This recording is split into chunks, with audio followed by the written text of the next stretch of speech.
Ассаламу алейкум айымдар, каналыма кош келиңиздер. Бүгүн сиздер менен окрошка жасайбыз. Окрошка бул жайдын ысык күндөрүндө жасап, муздаткычка салып, чекесинен ичсеңиздер, аябай суусундукту кандыра турган даам болуп эсептелет. Анда эмесе кеттик. Эң биринчи бадыраңды ушундай кылып, 4 чарчы кылып майдалап туруп алабыз.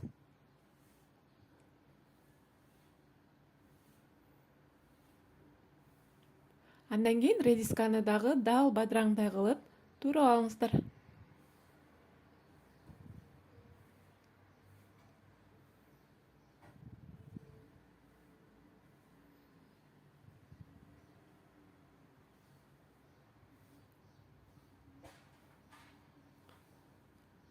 Туруп алдык. Эми бул жерде сууга кайнатылган картошка.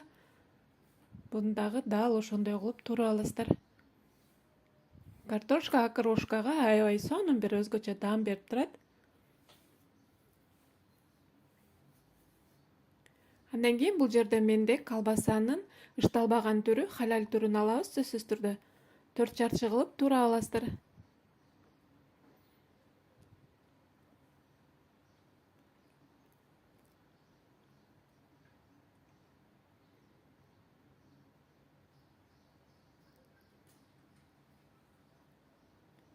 Андан кийин ушул жерде колбасанын ышталган түрүнөн дагы бир аз кошуп койсоңуздар, башкача даам берип турат. Сиздер да ушинтип жасооңуздарды сунуштап кетем.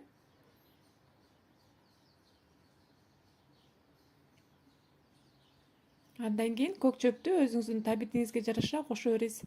Менде укроп. Андан кийин жумуртканы да туурайбыз.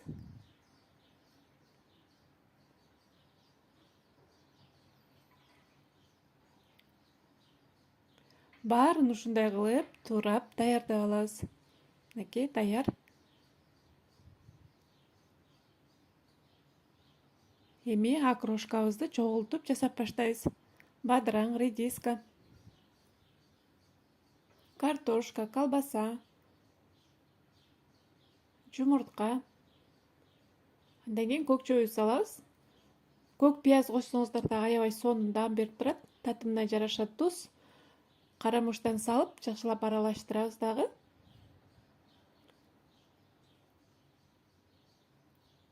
Үстүнө кефир куябыз. Үйдүн айраны болсо дагы жакшы болот. Андан кийин газдалган суу, сөзсүз түрдө газдалган суу куюңуздар. Ошондо окрошкабыз болот. Мынакей биздин окрошкабыз даяр. Жасап бүткөндөн кийин бир аз муздаткычка сала туруп, андан кийин куюп иче берсеңиздер болот. Аябагандай сонун окрошка болду. Табитти ача турган. Сиздер да сөзсүз түрдө жасап көрүңүздөр. Каналыма каттала элек болсоңуздар каттала кетиңиздер. Ой пикирлериңиздерди калтырып, лайк баса кетиңиздер. Сиздерге чоң ыраазычылык. Кийинки көрүшкөнгө чейин аман болуңуздар.